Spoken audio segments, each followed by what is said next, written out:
¿Qué significa gobernar?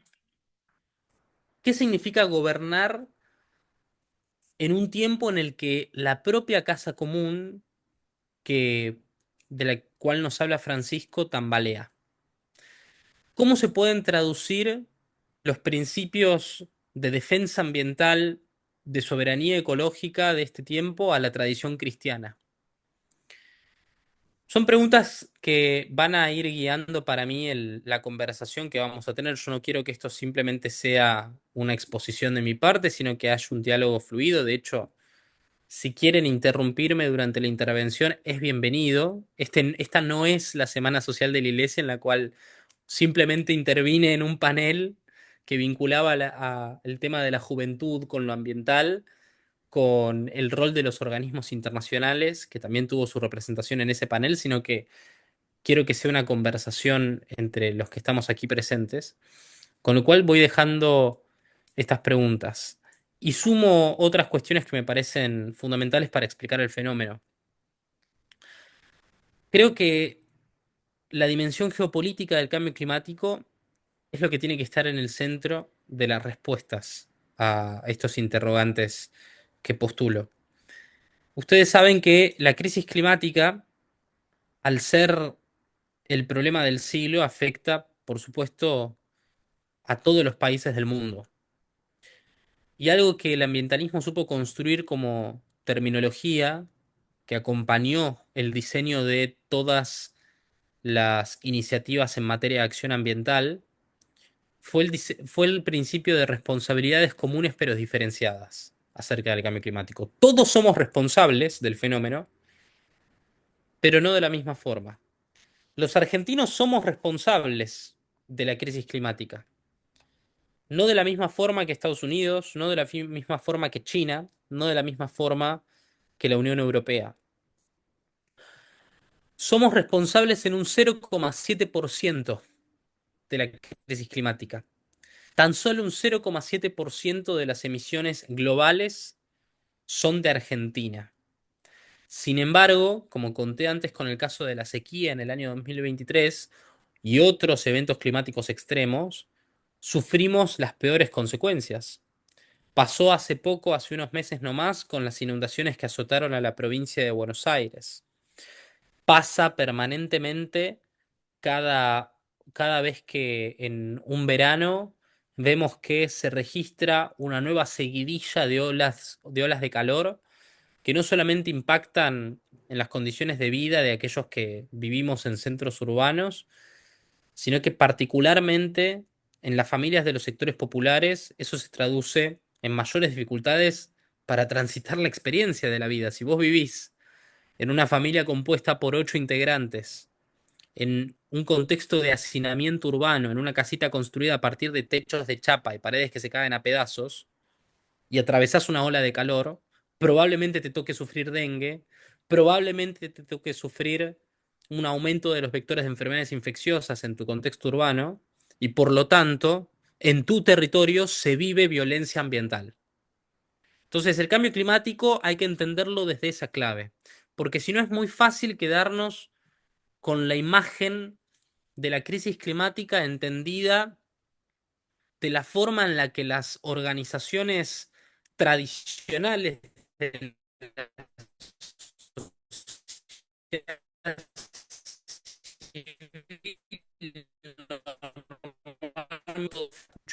que eso por supuesto que también es cambio climático, eso por supuesto que también es una postal de la crisis ambiental, pero no en la cotidianidad de nuestro pueblo, no en el día a día de los sectores populares que son los primeros en sufrir los impactos de la crisis climática.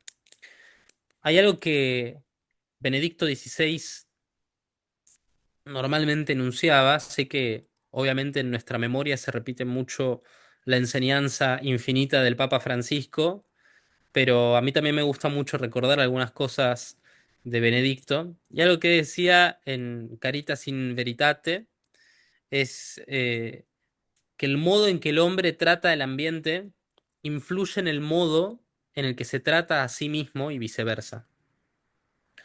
Esto invita hoy a una serie de revisiones que hay que hacer en nuestros estilos de vida. Esto postulaba Benedicto y creo que es muy fuerte el mensaje porque a la hora de entender el problema en su dimensión estructural, cuando lo empezamos a desmenuzar, tenemos que también hablar de las responsabilidades que tenemos como seres humanos en términos individuales. Y ahí también hay geopolítica. La geopolítica del consumo y la geopolítica de los estilos de vida. ¿Qué pasaría si hoy todo el mundo adoptara el estilo de vida de un estadounidense promedio?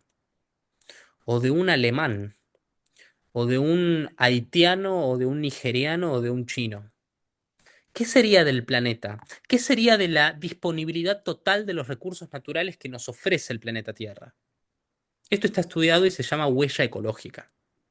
Si hoy todos adoptáramos, si hiciéramos universal el estilo de vida estadounidense, necesitaríamos alrededor de 9 planetas para sobrevivir.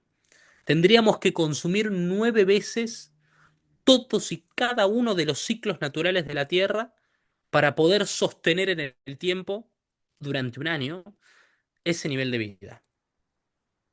Si todos consumiéramos como un argentino, necesitaríamos 4 planetas.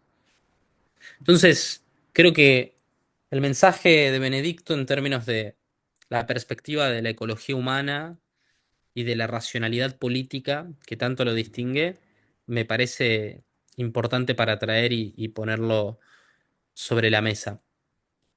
Em, También Francisco, obviamente que en Laudato Si o Fratelli Tutti profundiza mucho sobre el camino de plantear el análisis sobre la crisis climática desde la ecología integral, entendiendo que la crisis climática no es solamente ambiental, sino que es simultáneamente social, económica, cultural, política y espiritual. Y él dice algo muy importante en estas enseñanzas, que es que el clamor de la tierra y el clamor de los pobres son el mismo grito. Y esto lo vemos en términos hasta científicos.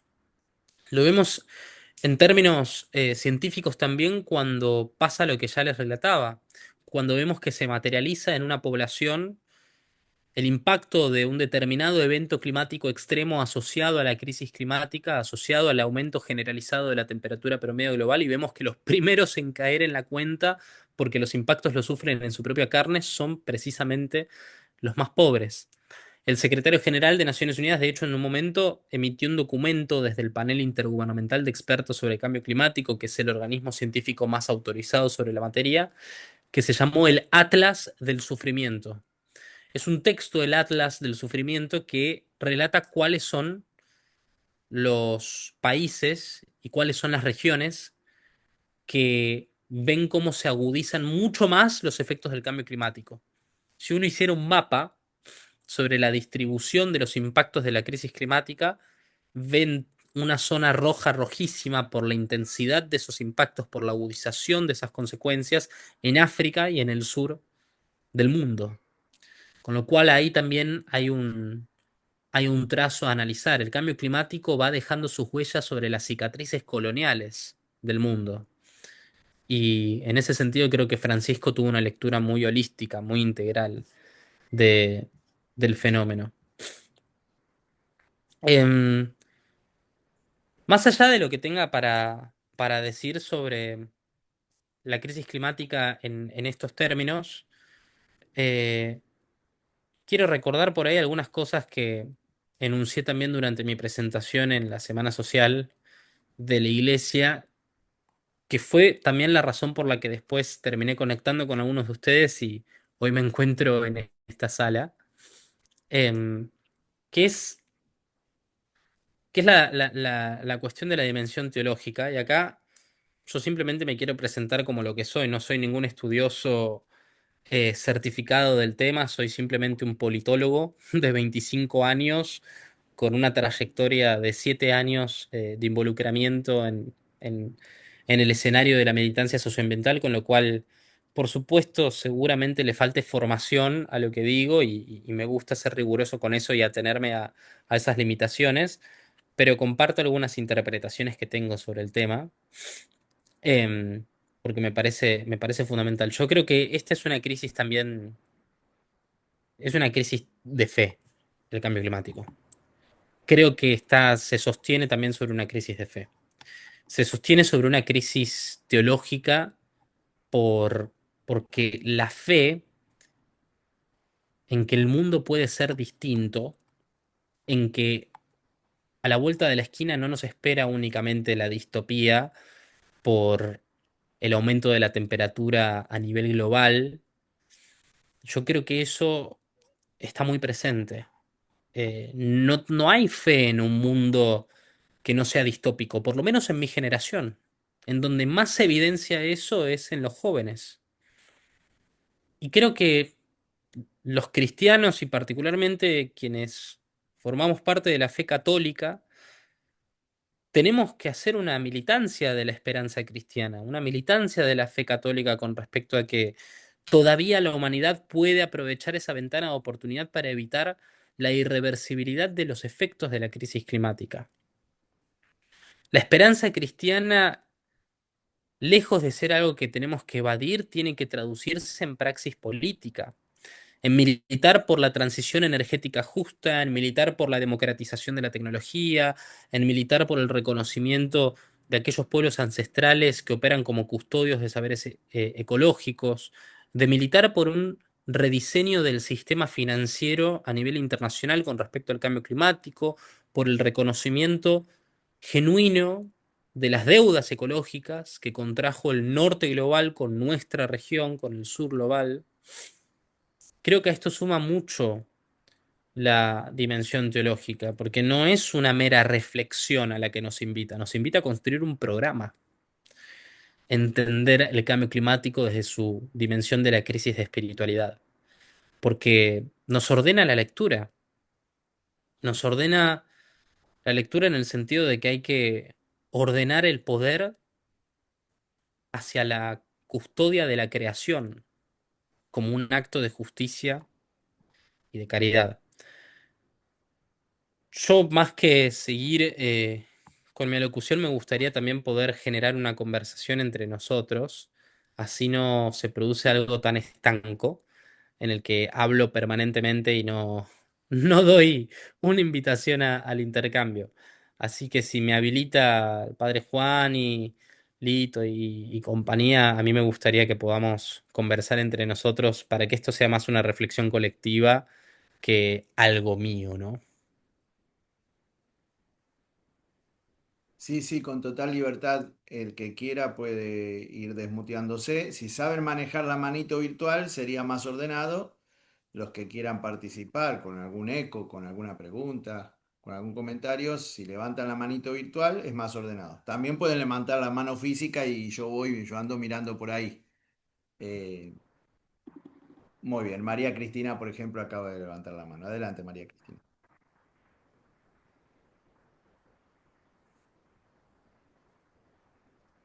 Hola Bruno, estaba tratando de desmutearme. Eh, Me contestaste recién, justo yo venía pensando que en algún momento te iba a preguntar vos qué habías estudiado y vos lo respondiste recién, politología, que pienso que debe ser una materia, una carrera apasionante y que te sirve también para ver todo lo global, no te quedas en lo nuestro nada más. Mi pregunta es,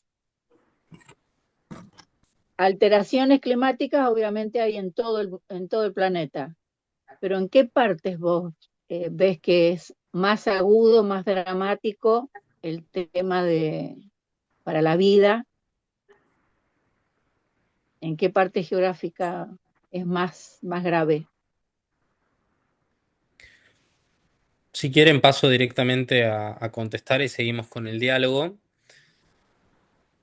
Según el panel intergubernamental de expertos sobre cambio climático, en la publicación de lo que el secretario general denominó como el Atlas del Sufrimiento, que es un relevamiento del mapa de adaptación al cambio climático, es decir, de qué zonas son más resilientes y menos resilientes a una sequía, a una inundación, a una ola de calor o a una ola de frío, aquellas zonas con mayores niveles de tropicalización climática, es decir, en las que los biomas que componen a esa determinada región ya directamente están en un clima tropicalizado, esas son las regiones que más sufren, porque es en donde más se hace difícil el cultivo de alimentos, particularmente en África, en el sur de África y también en Ujú. América Latina.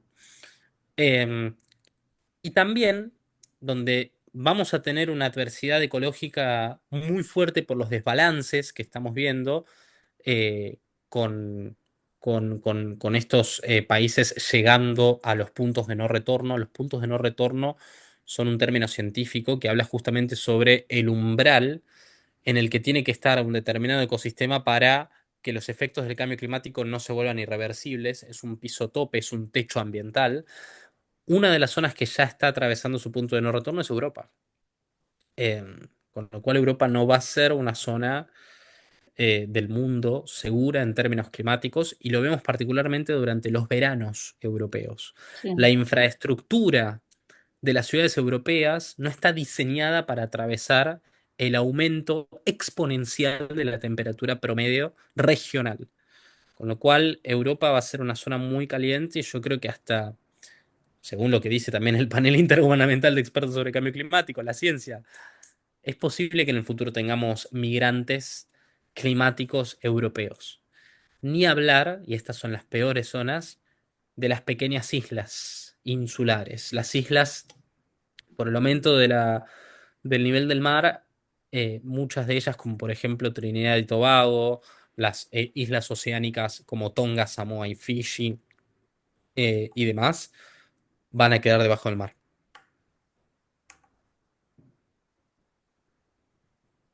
terrible. Muy bien. Va muy mal lo que estamos escuchando, pero muy bien la respuesta. ¿Quién más quiere hacer Sí, excelente. algún Gracias, Bruno. comentario, pregunta, eco? Sí, dale, ahí hay dos jóvenes en la pantallita donde dice Emilia. Ahí levantaste la mano. Dale nomás. Y en las escuelas, ¿por qué no se concientiza sobre eso? Tipo, no tanto, depende de la escuela y eso, pero Sí, depende mucho de la institución. Lamentablemente en las escuelas hoy no tenés un nivel de educación ambiental como el que debería haber por ley, porque lamentablemente la situación es mucho peor cuando existe una normativa que obliga a los gobiernos provinciales y a los distintos niveles de gobiernos a implementar una ley de educación ambiental integral, con contenidos que deberían ser transversales en la currícula educativa de las escuelas. Hoy, lamentablemente, eso está muy disperso, depende del esfuerzo de cada institución. Hay instituciones que son mucho más eh, proclives a tener una enseñanza de materias con respecto a la agenda ambiental que otras. Normalmente se termina concentrando mucho la metodología educativa en lo que respecta a residuos, la enseñanza sobre el problema puntual de los residuos, de la generación de basura y cómo esto afecta al entorno más que en cambio climático per se. Eh, con lo cual eso es algo que hay que profundizar. Nosotros en nuestra organización tenemos talleres de educación ambiental que los vamos a dar a todas las escuelas a las que podamos llegar. Firmamos convenios con las autoridades para brindar estos talleres y generamos instancias participativas que están muy buenas. Hasta trabajamos con centros de estudiantes, con cualquiera que tenga ganas de hablar de educación ambiental. Así que donde tengan ganas nosotros podemos ir y dictar un taller. María Antonieta. Gracias. Estaba pensando, Bruno, en eso que compartiste del papel de Argentina en cuanto a ese 0,7, ¿no es cierto?, respecto de las responsabilidades mundiales. Entonces me preguntaba, ¿cuánto es actuar un 0,7? Además, ¿eso no habla o no hablaría también de esta falta de fe de la que hablaste en un momento? Porque en realidad, si entre todos no hiciéramos solamente lo que podemos, sino que obráramos como instrumentos de Dios, creo que tendríamos posibilidades insospechadas porque si no es Dios el que hace todas las cosas nuevas, entonces ¿en quién creemos? ¿No es cierto? Gracias.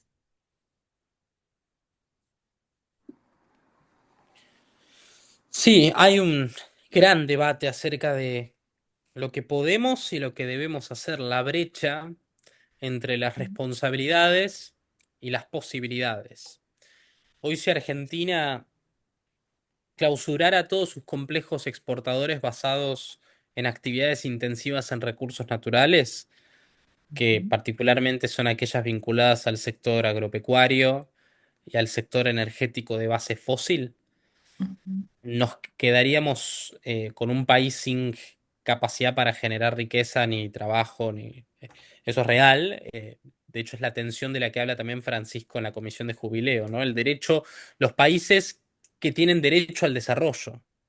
Argentina, por la crisis ambiental, no tiene que ser un país que emprenda un camino de decrecimiento, de aumento de la desigualdad y baja estrepitosa del consumo por hacer frente a los desafíos ambientales, pero tampoco hay que interpretar esto en una clave dicotómica.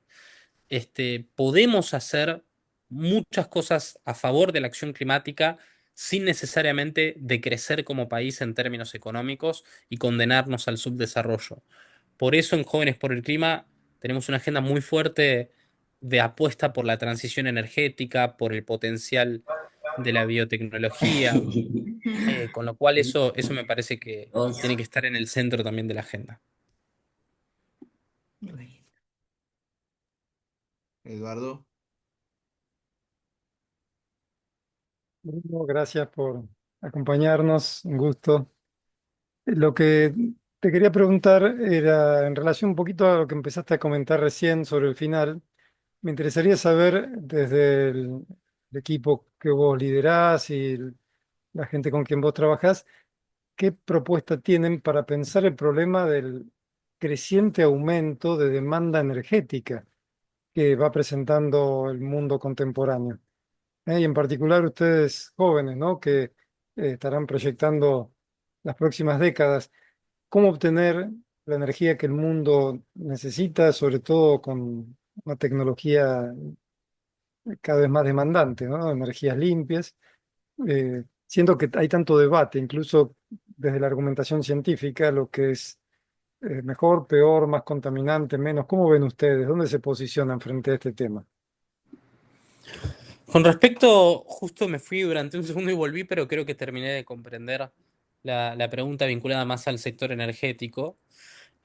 Con respecto a la posibilidad de arribar a un escenario de transición energética que sea fiable con respecto a las metas de reducción de emisiones de gases de efecto invernadero que impone la ciencia, hoy si todo el mundo transicionara a energías bajas en emisiones como energías renovables, energía nuclear, en parte un poco gas, eh, que es parte de combustibles fósiles, pero es menos intensivo en generación de emisiones, deberíamos hacer percha el planeta para la obtención de los minerales que son necesarios para la fabricación de las tecnologías de almacenamiento energético, para el diseño de los molinos eólicos en el caso del sector eólico, para el desarrollo de la energía solar, con, con lo cual es también hasta dicotómica la solución, ¿no? Si uno se pone desde el lugar más intrasolución,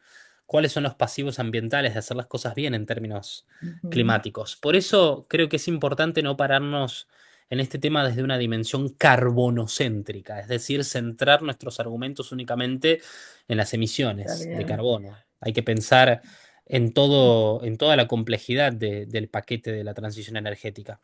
Y por eso, para nosotros, Argentina tiene mucho potencial en una combinatoria de fuentes energéticas para su estrategia de descarbonización. Desde el gas de vaca muerta, que hoy el gas, por ejemplo, en la Unión Europea forma parte de la taxonomía de actividades sostenibles, hoy se considera un vector de transición, por más de que sea contaminante, es mucho menos contaminante que el petróleo o el carbón, y es preferible exportar gas antes que exportar esas fuentes. Em, podríamos aprovechar el gas para desarrollar energías renovables, cobrar derechos de exportación sobre el gas que le vendamos al mundo para invertirlo en ciencia y tecnología nacional en el caso de renovables y potenciar muchísimo la energía nuclear. Cada país tiene un paquete para descarbonizar su matriz energética muy distinto en función de sus condiciones naturales, en función de las capacidades instaladas de sus industrias. Em, pero Argentina tiene una combinación muy buena de dos factores. Capacidades en términos de capital humano, hay mucha ciencia y técnica capacitada para emprender este camino que nos marca la transición energética y muy buenas condiciones naturales por la disponibilidad de luz solar para el desarrollo de energía solar en el norte, por la disponibilidad de vientos para el desarrollo de energía eólica en el sur, por tener centrales nucleares con 70 años de trayectoria. Es impresionante el lugar privilegiado en el que está parado Argentina, particularmente en términos regionales. Eh, con lo cual creo que hay que pensar más en términos de combinar fuentes que de cerrarnos a una sola pensando que puede ser la panacea. Ahí Emilia y el compañero que no sé tu nombre, de paso decinos tu nombre porque es lindo que la juventud nos acompañe de este modo. Sí, yo soy Martín. Nosotros dos estamos en el centro de estudiantes del Instituto Parroquial Francisco de Paula Robles y queríamos saber cómo hacer concientizar esto en la escuela. Tipo, qué podemos hacer y eso. Bueno, nosotros trabajamos mucho con centros de estudiantes y algo que normalmente surge es la propuesta de abrir comisiones de ecología en los centros de estudiantes. Ujú, Yo participé desde muy chico en mi centro de estudiantes también. Yo fui a un colegio judío, de hecho, ujú. y hacíamos mucho trabajo en la comunidad judía. Yo no soy de la comunidad, pero trabajamos mucho con la comunidad para también vincular este tema a las conversaciones más de la colectividad. Y en nuestro centro de estudiantes creamos una comisión de ecología que se llamaba Proyecto Cambio, y en el proyecto participaban muchos jóvenes que tenían intereses por la biología, algunos por la política, por temas más sociales, otros por temas mucho más de discusión científica vinculados a este, Claro, la el tema da para todo. contaminación. Claro, era muy multidisciplinario en ese sentido y abierto a los Hijo, intereses en 5 generales de ya los estás chicos. para ir a buscar, ¿eh? Y, y en base a eso pudimos hacer que ese proyecto, el proyecto Cambio, la Comisión de Ecología, sea el lugar principal en el que se nucleaban los jóvenes cuando tenían ganas de formar parte del centro de estudiantes. Eso, por ¿Y, ejemplo, es una iniciativa. y de qué se trataba ese proyecto? ¿Cómo hacían y todo eso? Por ejemplo, el proyecto buscaba vincularse con instituciones que trabajen los temas que le interesaban a los chicos. Por ejemplo, me acuerdo que el Hospital Garrahan juntaba tapitas eh, en parte para juntar recursos y en parte también para concientizar sobre la contaminación de plásticos. Entonces los chicos se interesaban mucho en la campaña del Hospital Garrahan y colaboraban con esa iniciativa. Otros visitaban el Museo de Ciencias Naturales eh, y organizaban eventos internos en el colegio sobre biología para los chicos que les interese la biología. Era un espacio abierto para los intereses variados de los chicos en el colegio, pero era el centro de estudiantes el lugar de contención que ofrecía ese espacio. Así que esa me parece que puede ser una buena iniciativa para generalizar en los colegios. Marisa. Estás muteada, Marisa. Hola, buenas noches, ¿cómo andan? Dos cositas, una consulta y después también hablarte de que nuestra escuela, el Instituto Cristo Rey de Lezama, también cuenta con una comisión de ambiente, se creó hace 2 años atrás y también trabajamos en conjunto con el centro de estudiantes y ahora este año en el colegio se crearon otras comisiones destinadas, por ejemplo, a la comisión pastoral, la comisión de arte, así que tratamos de trabajar en equipo. Nosotros, por ejemplo, tenemos una iniciativa en el colegio que costó en su momento, pero creo que, que hemos aprendido mucho y la estamos llevando bastante bien, que es la que en cada uno de los salones y otros compartimentos del colegio, como dirección, laboratorio y demás, en vez de haber botellas o la famosa, existen ecobidones. En vez de la ecobotella, ecobidones. ¿Por qué elegimos bidones? Porque tienen mayor capacidad. Los cursos son muy numerosos, entonces creemos que era mucho más, que iba a tener más capacidad en cuanto a plásticos. O sea que los chicos, todo lo que es envoltorio de golosinas, galletitas, etiqueta de alguna marca de gaseosa o lo que fuere, tienen que destinarlo a ese cobidón. La verdad que nos costó como iniciativa, pero bueno, va queriendo y es súper importante. Después también estamos trabajando con la separación de residuos, que eso cuesta un poquito más. Y después hemos trabajado con problemáticas por fuera del colegio. Justo el colegio nuestro está ubicado enfrente a la plaza central del pueblo, y nada, fuimos invadidos por estorninos no hace mucho. Así que trabajamos y presentamos un proyecto en Feria de Ciencias sobre esa problemática, pero siempre enmarcándonos en lo que decías hoy, que es la ley, ¿no?, de educación ambiental integral. Y te quería hacer una consulta respecto a esto del cambio climático, que tiene que ver con la época de pandemia que atravesamos. Eh, Nuestra casa común, eh, ¿tuvo algún beneficio con la pandemia? Porque yo, por ejemplo, solía trabajar con ciertas imágenes, por ejemplo, de China, donde al ver poco movimiento, las industrias prácticamente no es que estaban, que no funcionaban, pero por ahí funcionaban menos, no se había disminuido el smog, por ejemplo, en el país. ¿Esto tuvo algún beneficio en nuestro planeta, o en la actualidad continúa como con las mismas problemáticas? Qué bueno todo el trabajo que están haciendo. Uy, perdón, creo que se activó un micrófono. Em, qué bueno todo el trabajo que relatan. Me alegro mucho por la apertura hace 2 años de la Comisión de Ambiente.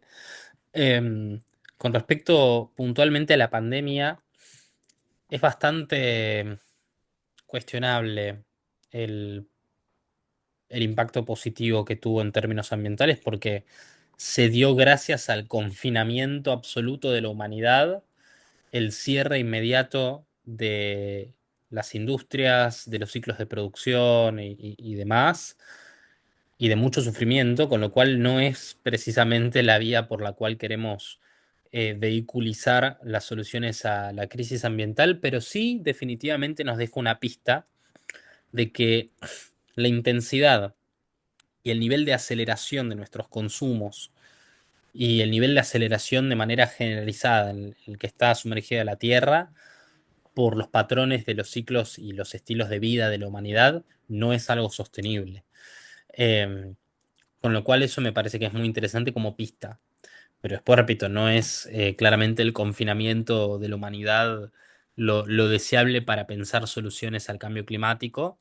De hecho, hay una corriente política dentro de la ecología política y de su literatura que postula estas propuestas y con la cual yo me siento muy enemistado, que es el ecofascismo, que es una corriente ecologista que forma parte del movimiento ambiental y que propone que hay que eh, directamente hacer recortes poblacionales para evitar que consumamos todos los recursos naturales, ¿no? Esos ya se van de mambo y están completamente sobregirados, pasados varios pueblos por encima. Pero es una corriente, digamos, en términos científicos, no sé si están muy equivocados, pero no me importa. No es algo deseable para nada. Con lo cual eso, es un debate muy interesante. Ezequiel, Muchas gracias.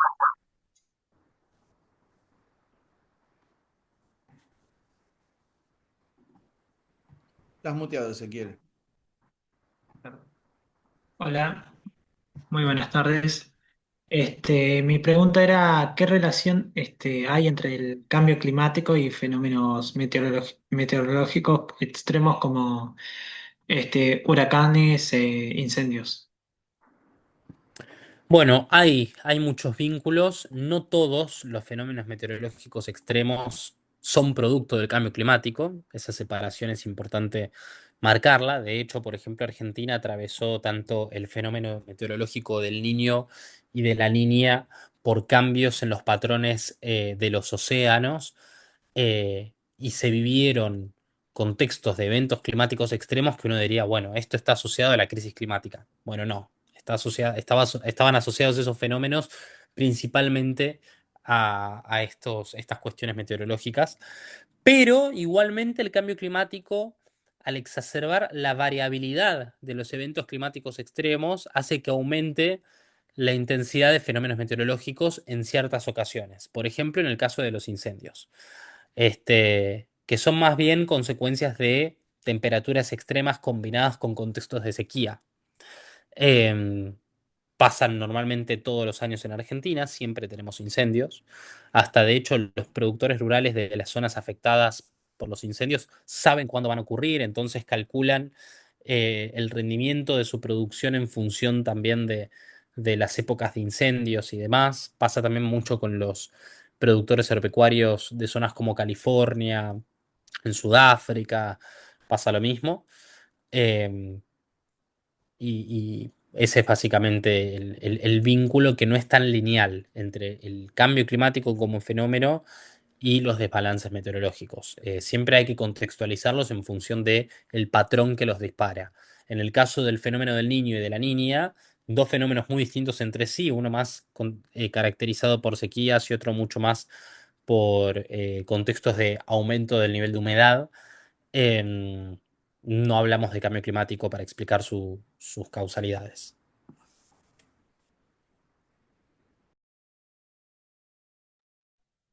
Muy bien. Susana. Hola, buenas noches.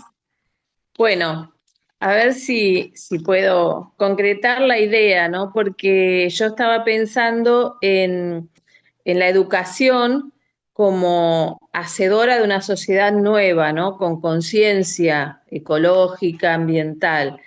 Ahora, ¿cómo vincular esa conciencia ecológica, esa conciencia ambiental con la participación ciudadana y la incidencia en la implementación de políticas de Estado en ese sentido? Porque digo, si no, nos quedamos sí con la educación, tenemos las escuelas con los chicos con conciencia ambiental, pero después los estados llevan adelante, o los gobiernos, mejor dicho, como políticas de Estado llevan adelante políticas que agreden al medio ambiente, que producen este desastre ecológico que están produciendo tantos estados, ¿no? Entonces, nada, a ver cómo podíamos vincular eso. Yo creo que el puente que vincula esas dos dimensiones es precisamente la participación política. Y no la participación política entendida como el involucramiento en estructuras partidarias tradicionales. Jóvenes por el Clima es un espacio político no partidario que organizó las manifestaciones climáticas más importantes del país, que sacó leyes a favor de la agenda ambiental y que no solamente se quedó en el plano de la concientización ciudadana como el primer motor para generar estos cambios, sino que saltó de la protesta a la propuesta.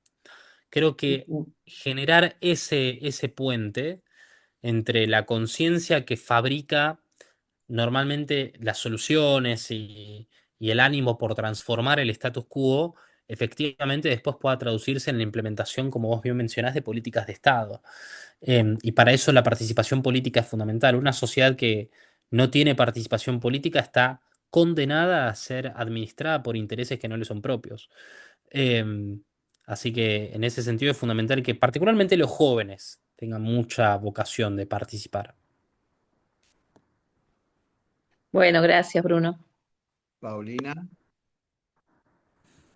Sí, hola, ¿cómo están? Muchísimas gracias, Bruno, por tanta claridad y tanta luz en lo que estás comentando. Yo quería saber cómo ven ustedes el rol de los medios de comunicación en todo esto, porque lo que estamos diciendo de lo que bien decís de la participación ciudadana, lo que decimos del rol de la educación en las escuelas, pero la influencia de los medios de comunicación también es enorme y yo no veo que pase nada bueno por ahí. ¿Cómo lo ven ustedes? Igual que vos, yo creo que hasta los medios de comunicación están más en deuda incluso a veces que los efectores de políticas públicas o aquellos actores que hoy forman parte de lugares de toma de decisión. Porque en todo caso son los medios de comunicación los custodios de aquella protesta y de aquel reclamo que se fogonea desde las bases de de la sociedad. Son en muchos casos los responsables de arrojar luz sobre esa conciencia ciudadana y me parece que hay una deuda muy fuerte, pero eso convive, yo creo, también con la proliferación de medios alternativos que están destronando a las estructuras tradicionales mediáticas, y eso son las redes sociales. Es la capacidad de incidencia que te ofrecen las redes sociales para emanciparte del poder mediático. Y Jóvenes por el Clima también surgió así, en redes sociales.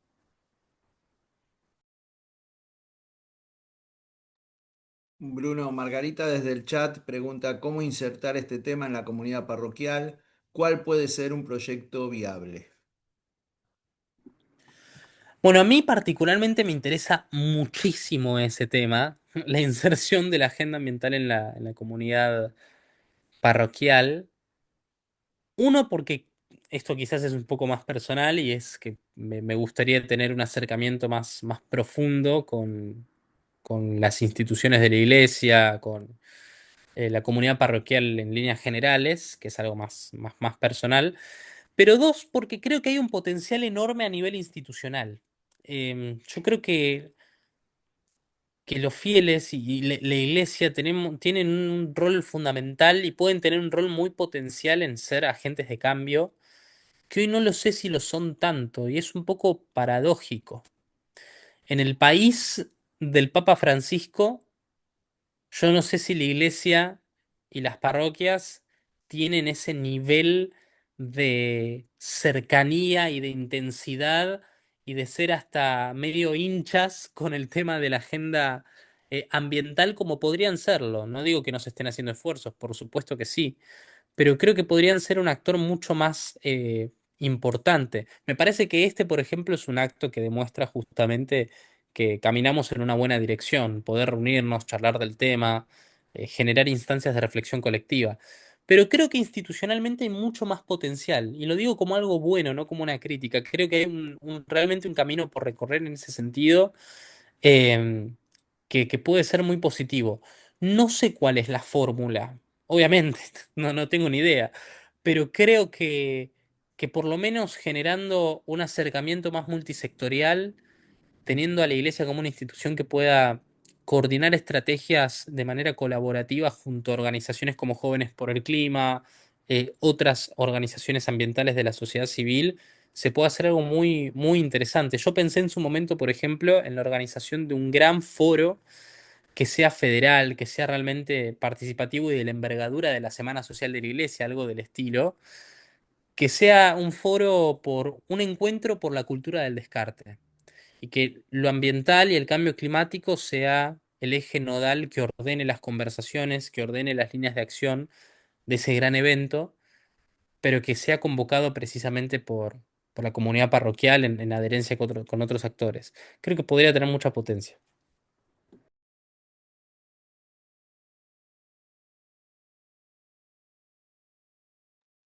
Edu, Y en relación a este tema, Bruno, eh, hablábamos en algún encuentro anterior de estos, digamos, la propuesta que hace Papa Francisco, ¿no? De una espiritualidad ecológica que tiene que ver, digo acá tres o cuatro conceptos que me vienen a la memoria, ¿no? Por ejemplo, menos es más, la sobriedad, ¿no? Como actitud frente a la necesidad de cosas, ¿no? El simplificar los requerimientos para la vida cotidiana, una manera de mirar más contemplativa. ¿cómo te parece que eso se podría articular en relación a todo esto que venimos charlando esta noche, ¿no? Es viable porque, digamos, la sociedad va como por otro carril, ¿no? Va por un carril más del consumo, de la tecnocracia, en fin. ¿Cómo lo ves? ¿Cómo podríamos enfrentar el tema, ¿no? Y conciliar estas dos cosas. Es fundamental el aspecto que tocas porque hace justamente a uno de los núcleos del mensaje de Francisco en referencia a su lectura de la crisis ambiental. Yo creo que a el combate contra la aceleración de las cosas se añade en términos propositivos la incorporación en nuestra perspectiva sobre nuestros estilos de vida, sobre nuestros patrones de consumo, del paradigma de la regeneración. Yo creo que tenemos que empezar a hablar más en términos regenerativos que aceleracionistas. Hoy la tecnología, el hiperconsumo, eh, el deseo exuberante por tener un estilo de vida alocado como el que nos proponen las redes sociales y demás, sobre todo en términos materiales, creo que se le puede anteponer un sentido mucho más, como dijiste, contemplativo, pero sobre todo regenerativo. Creo que hay un deseo de la sociedad también latente y quizás no tan enunciado, pero que existe, de regenerar aquello que le da vitalidad. Por ejemplo, vayamos al plano de las redes sociales. Que hoy la gente sea una especie de combinación de islas individualizadas y encerradas en sus entornos digitales, explica cómo lo común se está perdiendo y que hay que reconstruir lo común, los clubes de barrio, los lugares de encuentro, revitalizar a los espacios públicos como las plazas, los espacios verdes, como lugares que le pongan una pausa a nuestra rutina diaria y nos hagan justamente sumergirnos en ese sentido más contemplativo de la vida. Hasta en términos tecnológicos, antes uno, no sé, yo soy joven, tengo 25 años, cuando era más chico me juntaba con mis amigos a jugar a la Play, pero me juntaba, tenía un lugar de encuentro. Ahora cada uno puede estar conectado en su isla individual sin tener ningún tipo de interacción, incluso en el plano físico más terrenal con la gente. Entonces creo que al ser parte de una generación que tiene los pies en los dos mundos, yo tengo el pie también muy metido en el mundo digital y el pie muy metido en el mundo más terrenal, porque también me crié de esa forma, no vengo con la mente seteada como la mente de los chicos de estas nuevas generaciones. Creo que en ese claroscuro de la transición se pueden encontrar algunas respuestas. Pero es un debate también muy filosófico, creo, ese Eduardo, y está muy bueno que lo traigas. Bueno, ya acercándonos ya al final, Patri. Buenas noches a todos. Bueno, espero poder expresar lo que deseo decir. No, por ahí opino que el hacer puerta a puerta desde la iglesia, desde la parroquia, desde la comunidad que integremos, en los barrios por ahí más humildes o de menos recursos, y hacer una concientización en cuanto al consumo. Por ejemplo, el tema del derroche de agua me preocupa mucho, que lo veo muy a menudo, e incluso desde, por ejemplo, aquí que tenemos ABSA, y que hay mucha pérdida de agua, y eso yo creo que interfiere muchísimo en todo lo que es el consumo, ¿no? Y lo que es o sea, el deterioro que vamos teniendo en el medio ambiente. Eso quiero opinar.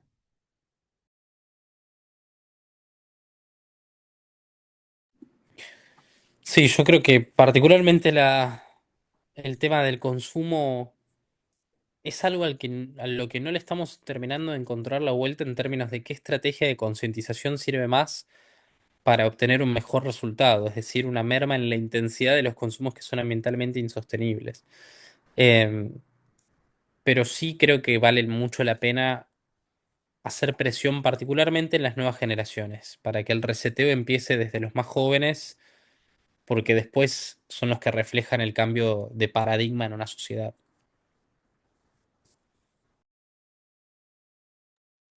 María Antonieta comparte desde el chat. Podríamos, algo lindo, mirá, podríamos empezar caminando juntos y participando, dejando de temer a la política, porque, y ahí toma la frase del Eternauta, ¿no? Nadie se salva solo. Muy bien. Bueno, Eduardo, como integrante de la Pastoral Social, te doy la palabra. Bueno, queríamos ir redondeando horario como hemos intentado en estos encuentros, por respeto a la actividad familiar y de la vida cotidiana. Hoy es un día a mitad de la semana.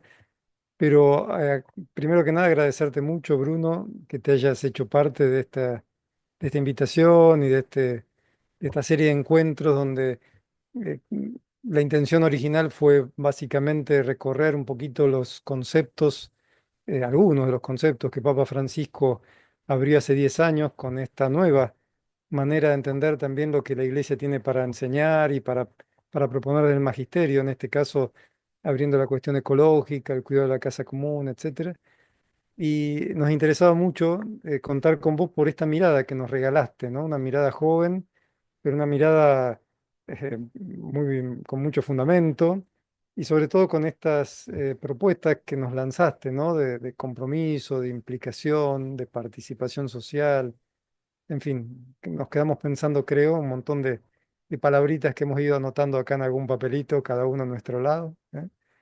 Y no queríamos dejar de cerrar esta reunión de hoy sin recordar que este ciclo, que tuvo 4 encuentros y hoy llegamos justamente al final de esta recorrida en forma remota, tiene como destino el poder encontrarnos, como recién Bruno nos decías, eh, físicamente, unos con otros, en la medida de las posibilidades, el próximo 25 de octubre. Esto va a ser un encuentro que organiza el Obispado en Gándara, ahí cerquita de Chascomús, ahí cerquita de la Ruta 2. Y bueno, con varias propuestas, ya van a recibir ahí el flyer con los detalles de horarios y demás, pero la idea es poder tener un momento de oración, de contemplación, de pensar un poquito todas estas cuestiones que fueron surgiendo a lo largo de este ciclo, contar con Bruno, si es así, ahí esperemos a ver su confirmación nuevamente en Me esa, encantaría poder participar. esto, ¿no? Y entonces poder no solamente rezar estos temas y pensarlos, ¿no? Desde a veces nuestros sueños y proyectos, sino también con estas pistas, ¿no? Que hoy nos ayudas a encontrar, que son datos, que son problemáticas, que son desafíos. ¿M? Así que, bueno, estamos todos invitados. El próximo 25 de octubre ya vamos a tener bien los horarios, pero comenzaremos a media mañana y terminaremos a la tarde con la misa y entre medio una cantidad de actividades para compartir, entre ellas el almuerzo, que llevaremos cada uno algo para compartir. Así que bueno, esta es el final de este ciclo, en forma remota por medio de estas tecnologías y nos vemos, Dios mediante, el 25 de octubre, Gándara, para encontrarnos cara a cara, para darnos la mano, para soñar juntos y proyectar alguna de todas estas cosas en concreto. Gracias, Bruno, y gracias a todos los que nos encontramos en este ciclo y en esta noche en particular. Buenas noches. Muchísimas gracias. Buenas noches. Gracias. Gracias. Gracias. Gracias, Lito, Gracias, por tu ayuda todos estos Buenas días. noches. Gracias. Muchas muchas gracias. gracias. Buenas Hasta noches. luego. Gracias. Chao, chao. Bueno, Gracias. Bruno, nosotros queremos agradecer a la Semana Social que, bueno, donde actuó el espíritu y te pudimos conocer, ¿no? Y que realmente gracias a eso podemos hoy encontrarnos con vos en este momento tan, pero tan maravilloso y que, bueno, poder continuar y que se abran muchos caminos, ¿no? Para trabajar juntos. Así que, bueno, muchísimas gracias. Muy Por bien. favor, a ustedes muchísimas gracias y que descansen, que tengan una buena noche. Igualmente. Igualmente.